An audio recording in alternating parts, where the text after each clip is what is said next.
Olá, hoje é terça-feira, dia 27 de novembro, temos aí já uma semaninha do trânsito de Plutão em Aquário e eu tenho ouvido muito a seguinte pergunta: Plutão em Aquário é bom ou é ruim? Plutão em Aquário vai ser bom para mim no meu mapa ou vai ser difícil?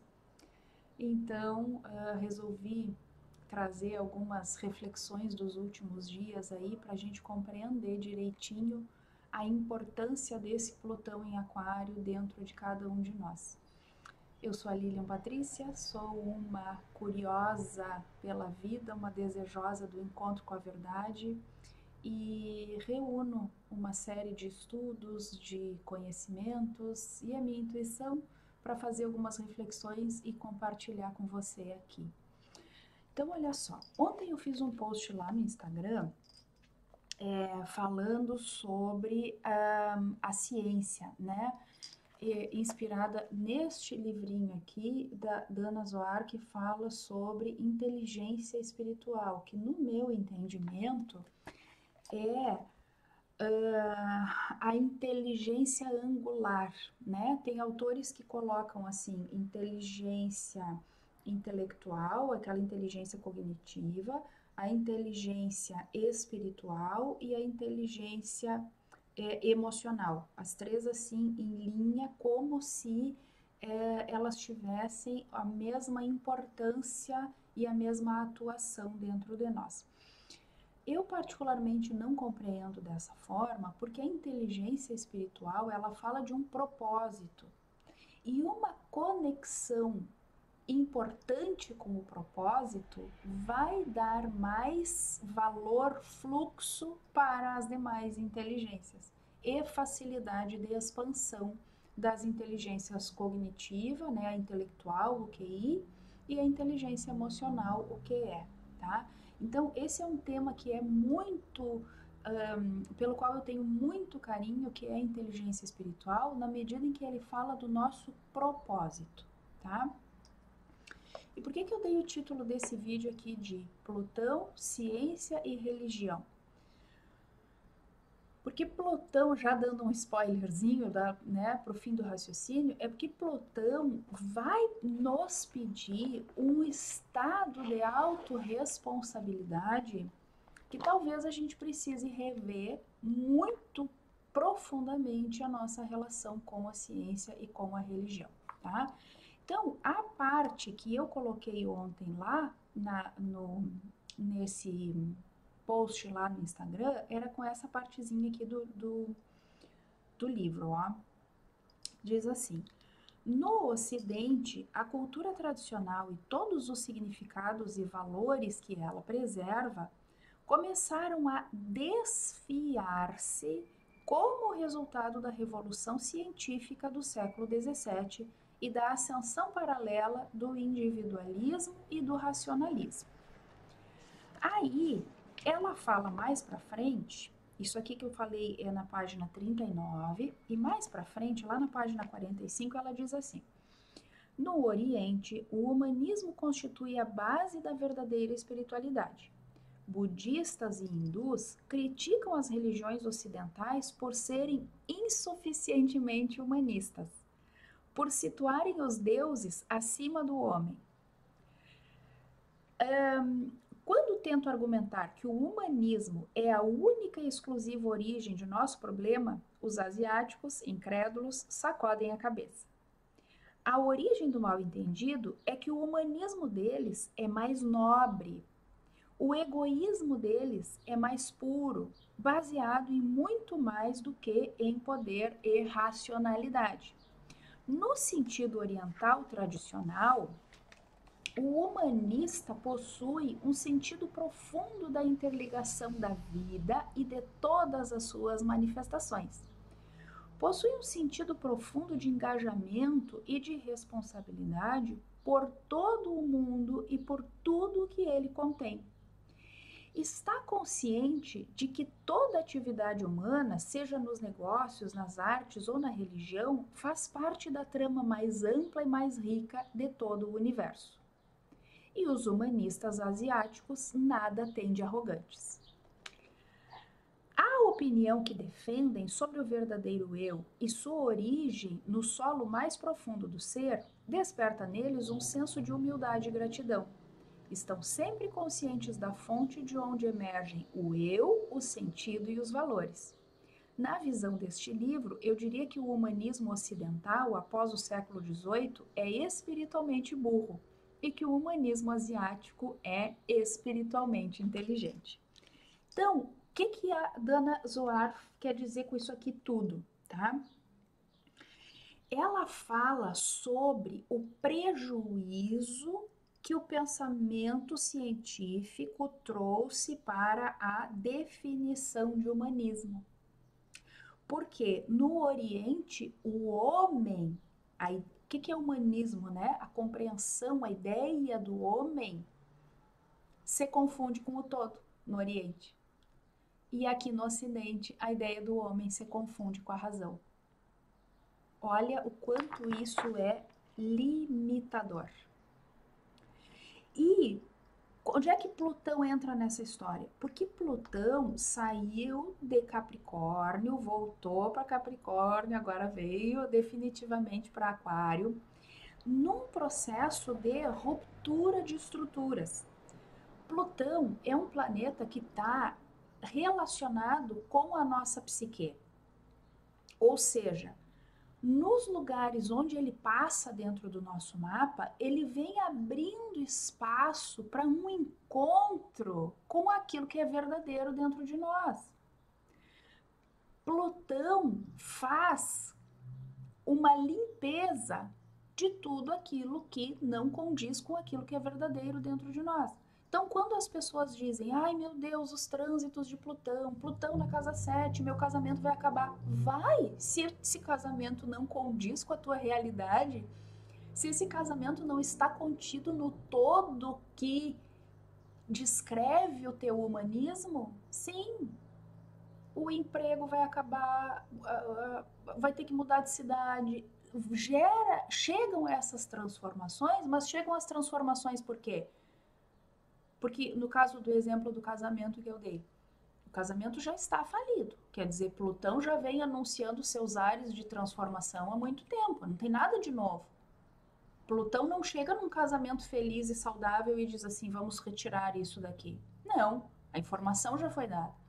Mas nós não tivemos a competência para fazer o movimento que a vida requer de nós.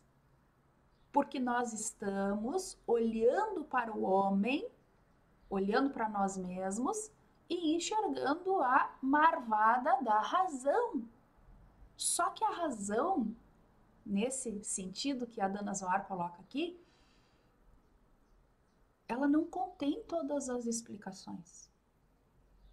A ciência e as suas infinitas teorias e teses não abarca todas as possibilidades da existência humana. E aí eu vou limitar a minha existência àquilo que a razão consegue explicar? É sobre isso que Plutão vem nos convidar ao movimento, tá?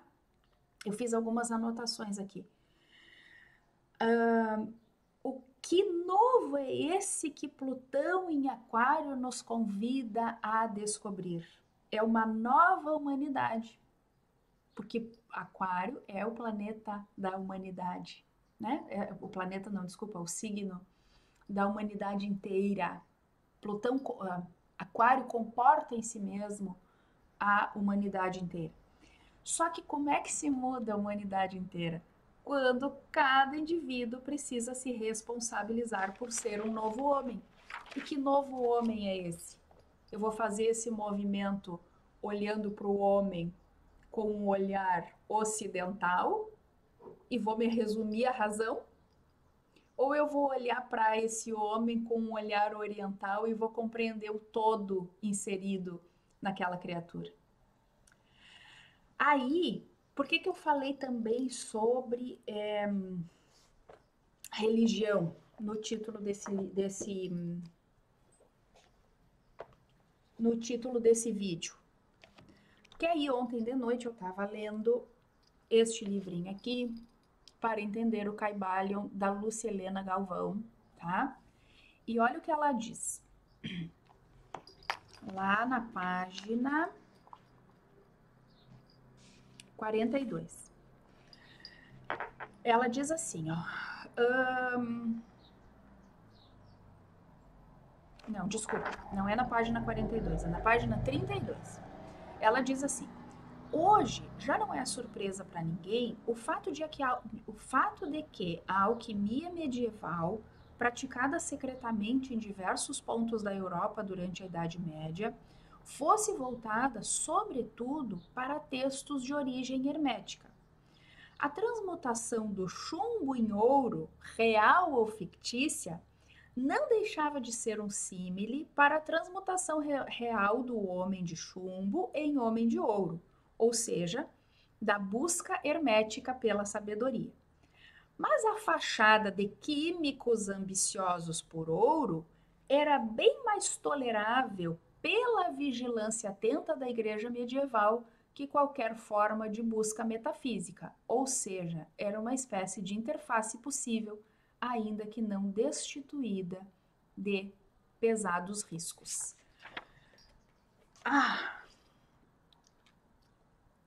Quando a gente começa a se movimentar aqui pelos temas da espiritualidade, a gente começa a questionar muito, né? Tanto a ciência quanto a igreja.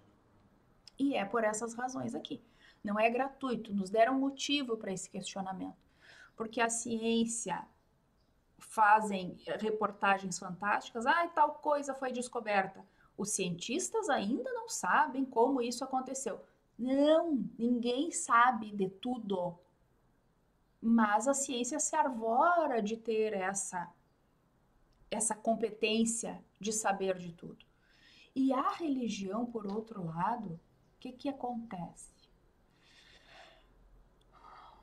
A religião sabe muito bem qual é o ponto potencial de cada ser humano e como desenvolver essa potência. E aí o que eles fazem? Abafam. Quer dizer, nisso aqui que a Lúcia Helena Galvão falou, mais vale o homem sedento por dinheiro do que o sedento pela verdade de si mesmo. Até porque o homem sedento de dinheiro, a própria igreja diz que não vai entrar no céu, então ele se torna presa fácil, né? Porque o que era a alquimia? Diziam, né? A capacidade de transformar chumbo em ouro, pegar um metal vulgar e transformar num metal nobre. Muito bem. Só que isso é um simbolismo para a transformação que nós precisamos fazer. Da vulgaridade do nosso ego, encontrarmos a nobreza do nosso eu superior. Essa é que é a verdadeira alquimia. Se existiu essa alquimia que transforma chumbo em ouro, não sei, não me interessa saber. Porque esse simbolismo de transformar o chumbo no meu ego, no ouro da minha verdade superior, essa é a razão de todos estarmos aqui vivendo a experiência humana. Olha que coisa fantástica isso! Esse é o objetivo de todos nós. Uns nesta encarnação, outros já conseguiram isso há muitas encarnações passadas, estão aí os mestres ascensos, e outros só vão conseguir mais adiante, mas é o objetivo.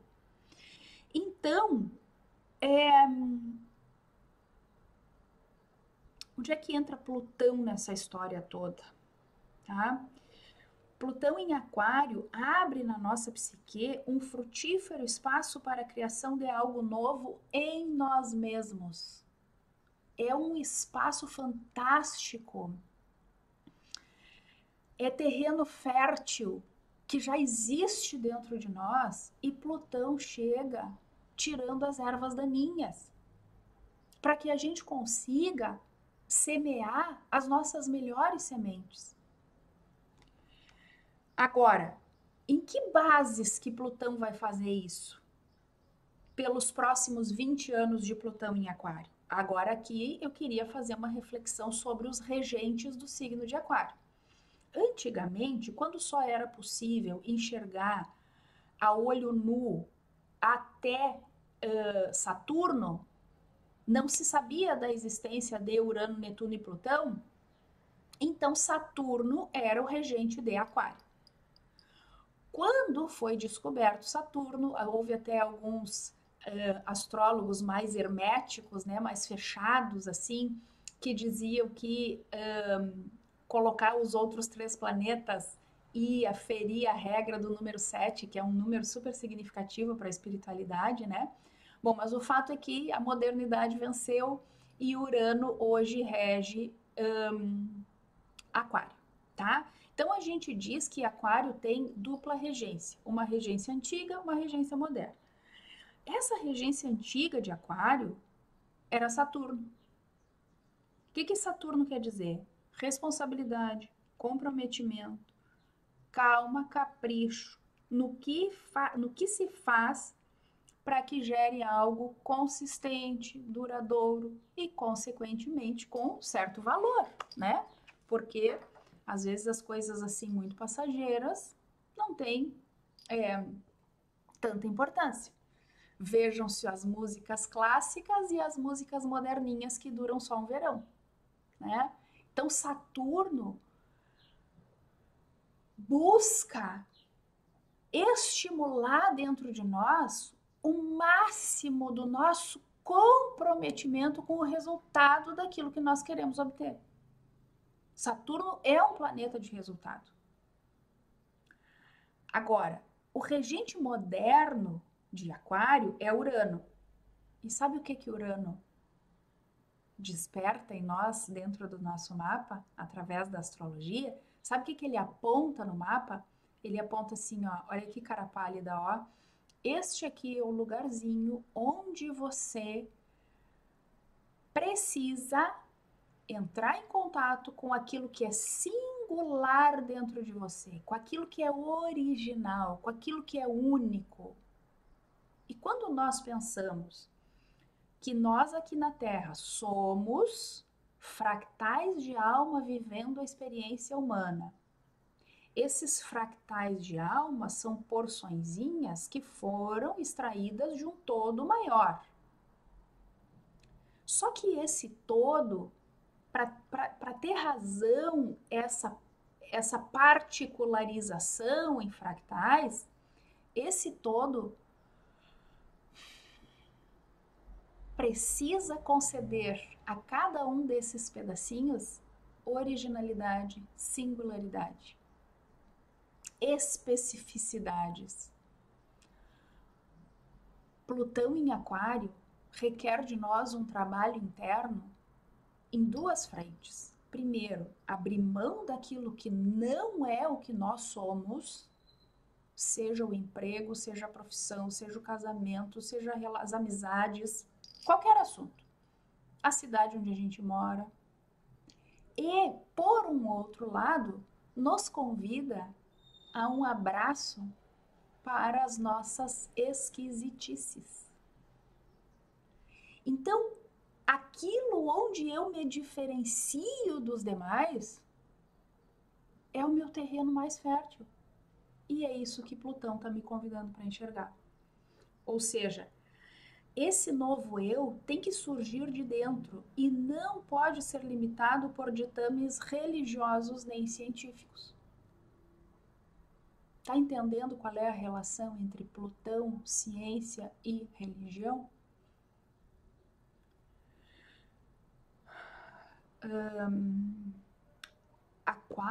Plutão em Aquário, acho que vem para destruir movimentos de massa. E só vai ser possível fazer isso quando cada um de nós tomar responsabilidade por si mesmo. E a responsabilidade por mim mesmo não precisa que um cientista diga o que faz bem ou o que não faz bem para a saúde. Porque eu estou em conexão comigo, eu estou me observando, eu sei quanto d'água eu preciso tomar, eu sei a qualidade do alimento que eu preciso comer. E da mesma forma em relação à religião. Porque, com total respeito O meu respeito pelas religiões é imensa. O meu respeito pelas pessoas que professam religiões é imenso. Mas, para pensar um pouquinho. Por que a gente acende vela para santo? O santo já não está iluminado? Quem precisa de luz somos nós. E é isso que Plutão em Aquário vem para fazer. Ele vem para tirar as distrações e fazer a gente enxergar a nossa luz interna. E onde nós enxergarmos a nossa luz interna, aí haverá espaço para fazer brotar aquilo que é verdadeiro dentro de nós. E aí, quando muitos de nós estiverem nesse movimento, nós alcançamos essa nova humanidade que está prestes a chegar. Tá bem? Muito obrigada por ter assistido ao vídeo até aqui. Fica com Deus. Até a próxima. Lembra de curtir, comentar, compartilhar com outras pessoas que, assim como nós, estão dispostas ao exercício da autorresponsabilidade, do abraço com as próprias esquisitices e a construção de um mundo novo. Um beijo. Fica com Deus. Até!